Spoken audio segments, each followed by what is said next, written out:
ನೋಡಿದ್ದೇನೆ.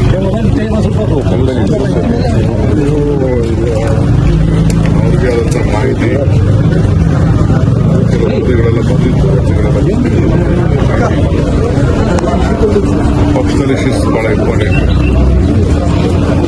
ಯಾಕೆಂದ್ರೆ ರೆಸ್ಪಾನ್ಸಿಬಿಲಿಟಿ ಕೊಟ್ಟಿರ್ತೀರ, ಏನಾಗಿದೆಯೋ ಅಂತ ಇನ್ನೂ ಒಂದು ರಿಪೋರ್ಟ್ ಬರಬೇಕು, ವೆಯ್ಟ್ ಮಾಡ್ತಾ ಇದ್ದೀವಿ. ಸರ್, ಜಮೀರ್ ಅವ್ರ ವಿರುದ್ಧನೂ ಏನಾದರೂ ವರದಿ ಕೊಟ್ಟಿದ್ದಾರಾ ಸರ್? ಯಾಕಂದ್ರೆ ಅವರನ್ನು ಸಿಎಂ ಕರೆದು ಮಾತನಾಡಿದ್ದಾರೆ, ಅವ್ರ ವಿರುದ್ಧನೂ ಕ್ರಮ ಆಗಬಹುದು ಅನ್ನುವಂಥ ಚರ್ಚೆಗಳು ನಡೆಸ್ತಾ ಇದ್ದಾರೆ. ನನಗೆ ಮಾಹಿತಿ ಏನು ಮಾಹಿತಿ ಸರ್, ಚೆನ್ನೈಗೆ ದೆಹಲಿಗೆ ಹೋಗ್ತೀರಾ ಸರ್? ಚೆನ್ನೈ ಅಥವಾ ದೆಹಲಿಗೆ ಏನಾದರೂ ಹೋಗೋ ಸಾಧ್ಯತೆ ಇದೆಯಾ ಸರ್? ಚೆನ್ನೈಗೆ ಮೋಸ್ಟ್ಲಿ ಸಾಯಂಕಾಲ ನಾಳೆ ಪ್ರೋಗ್ರಾಮ್ ಇದೆ ನನಗೆ ಚೆನ್ನೈಯಲ್ಲಿ. ಕ್ಯಾಂಪೇನಿಂಗ್ ಇದೆ. ಸರ್, ಶಾಸಕರನ್ನು ಒಬ್ಬೊಬ್ಬರನ್ನೇ ಕರೆದು ಸಿಎಂ ಡಿ ಕೆ ಶಿವಕುಮಾರ್ ಅವರು ಮಾತನಾಡ್ತಾ ಇದ್ದಾರೆ ಅನ್ನುವಂಥದ್ದು ಕೂಡ ಚರ್ಚೆ ಆಗ್ತಾ ಇದೆ. ಅದರದ್ದು ಏನಾದರೂ ಆಗಿದೆಯಾ ಸರ್? ರಾಜಕಾರಣ ಮಾಡಬೇಕಾದ್ರೆ ರಾಜಕಾರಣ ಅಂದ್ರೆ ನಾವೆಲ್ಲರಿಗೂ ನಮ್ಮ MLAsಗೆ ಅವ್ರಿಗೆಲ್ಲ ಮುಂದಿನ ಭವಿಷ್ಯಕ್ಕೆ ಏನೇನು ರೂಪಿಸಬೇಕು ಅನ್ನೋದನ್ನ ತೀರ್ಮಾನ ಮಾಡ್ತಾರೆ.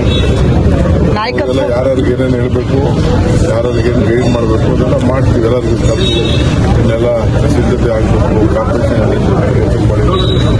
ಇವೆಲ್ಲ ಇರ್ತದೆ. ಇವೆಲ್ಲ ಮಾತಾಡೋಂಥ ಡ್ಯೂಟಿ. ಪಾರ್ಟಿ ಪ್ರೆಸಿಡೆಂಟ್ ಆಗಿ ನಾನು ಮಾತಾಡಲ್ಲ, ಇನ್ಯಾರು ಮಾತಾಡ್ತಾರೆ